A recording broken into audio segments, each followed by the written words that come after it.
Okay, this is Jane Stillwell, and this is video number 4. The man who thinks he is the wind who dances with the giant redwood tree. Now, if you want a copy of this story, email me at MomJane10@yahoo.com. And I want to mention that this vest that I'm wearing was made by my daughter out of quilt scraps. Okay, here is the story. There is a man with a secret name who is far, far, far away on the other side of the edge of the universe, who hears about our planet. He hears sometimes at the speed of light, and sometimes by word of mouth about the woman who believes she is like the giant redwood tree, and about the clan where everyone knows about the barramundi fish, the crocodile, and the fronds of the tea tree. The part that intrigues him is the woman who believes she is like a giant redwood tree. He wants so much to meet her and see what she is like, that he thinks and thinks about how he might arrange to go back in time a little way in order to be born anywhere near her location and time. He even wonders if she is someone he knew, because he knows that the woman he knew somewhere else in the universe is the kind of woman who would choose a name like that. Her story makes him feel how flowers feel, makes him hear the wind sighing through the branches of the giant redwood tree. He sees lupins and lemon meringue pie, and clouds going by with stories of their own.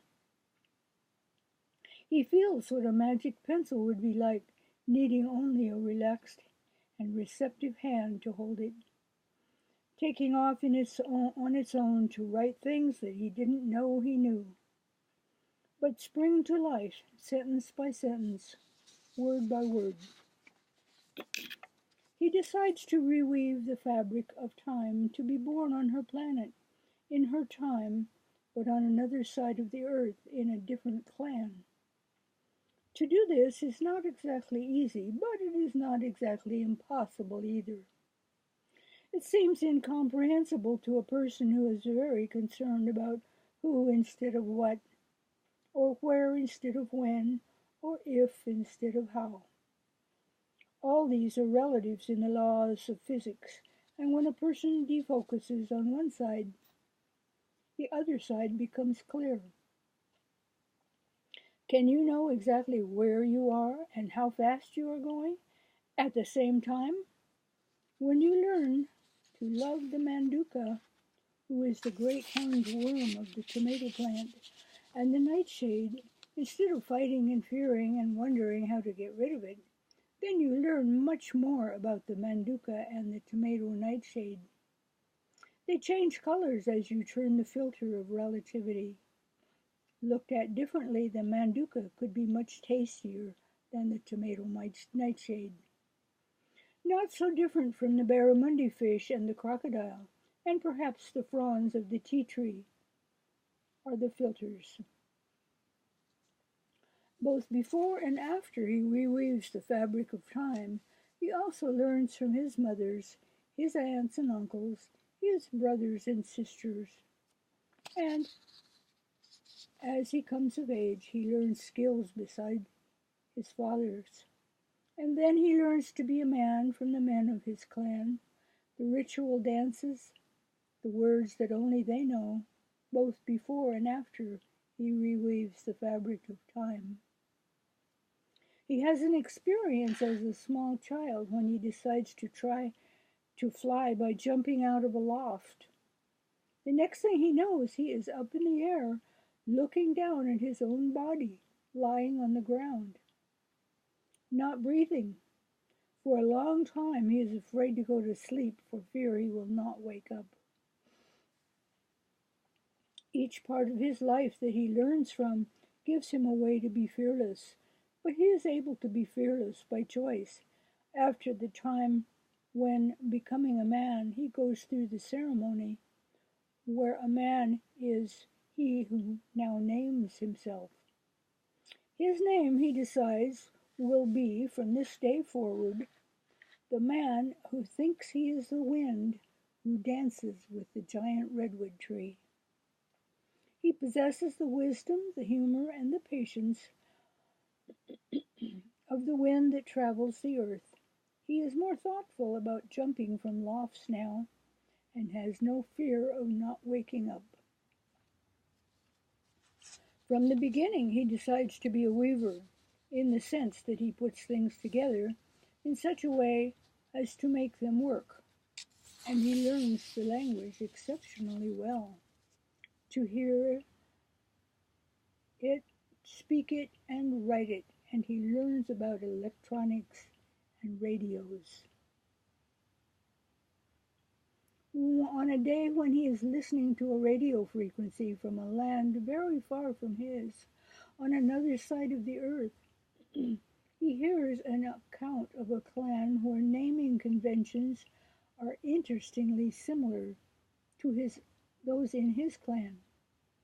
There is mention of the woman who believes she is like a giant redwood tree, and he has a strange sensation that he has heard her before.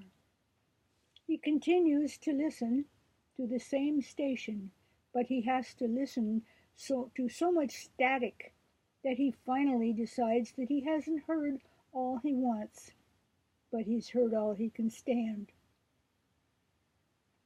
And what he does hear never mentions her again. It seems to him that he must know more about her. In fact, it seems as though nothing else is as important now that he knows this much.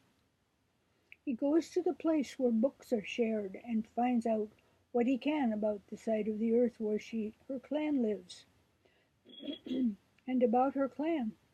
There is just enough to mystify him. Her clan, it seems, sets great importance on the barramundi fish, the crocodile, and the fronds of the tea tree.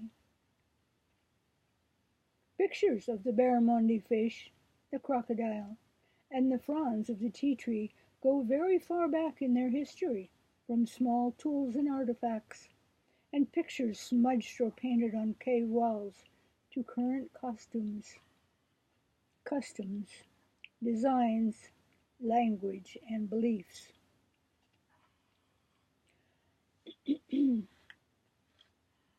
The attributes of the Aboriginal, found in Australia, they are the most patient people you could ever meet, and they see humor in everything. Men get together and do ritual dances. In fact, there isn't much they can't or don't explain in terms of the barramundi fish, the crocodile, and the fronds of the tea tree. One night, as he sleeps, he dreams of traveling on foot with a woman in a strange time and place where there are freeways but no cars, and lots of people traveling by foot, but no one seems to have a place to live.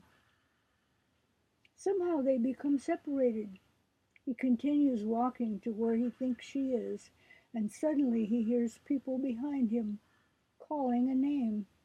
He realizes it is his name in the dream, a name he has never heard before, and they are relaying the call from her.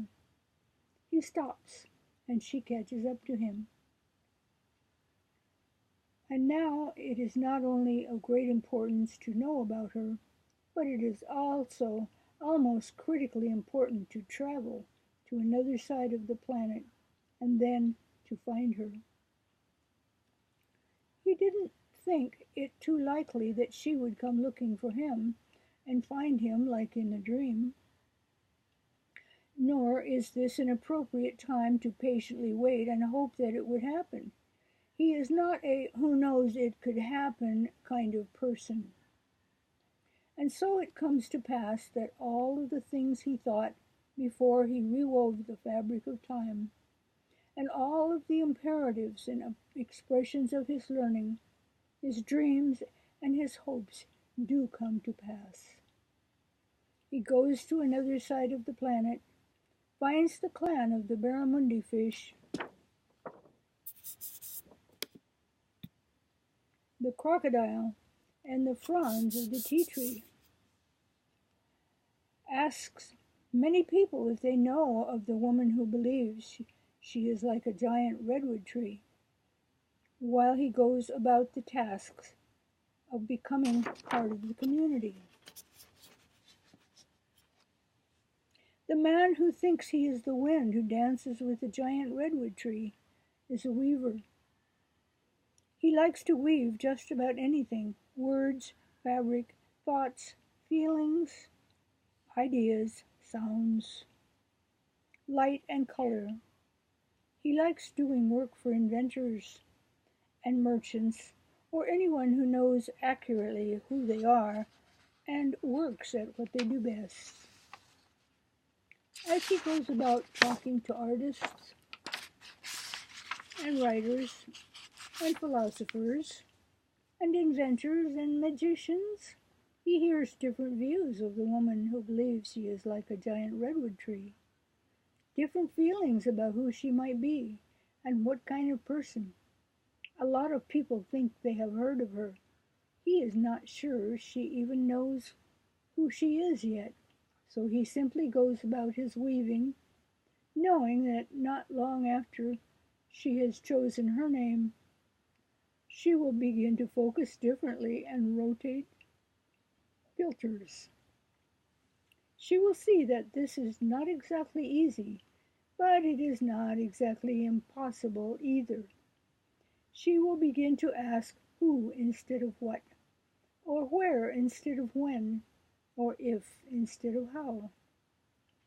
She will begin to discover that all of these things are relative in the laws of physics. She will notice that when a person defocuses on one side, the other side becomes clear.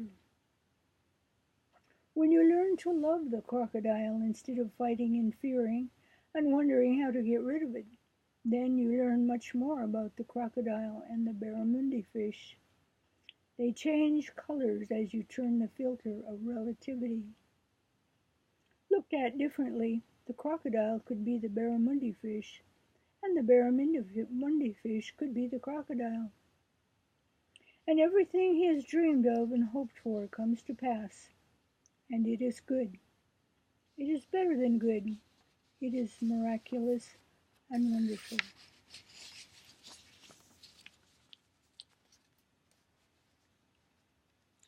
Thank you. I told you I would give you my email again at the end. It is mejane10@yahoo.com if you want a copy of this story.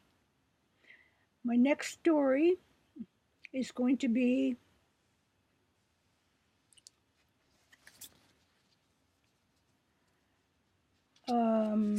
let's see. Next story is going to be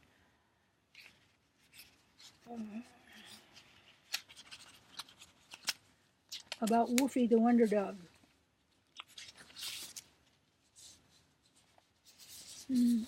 Can't find the title of it, but I'll have it in a few minutes when I make the other video. So, thank you so much, and I'm going to get started making the next video.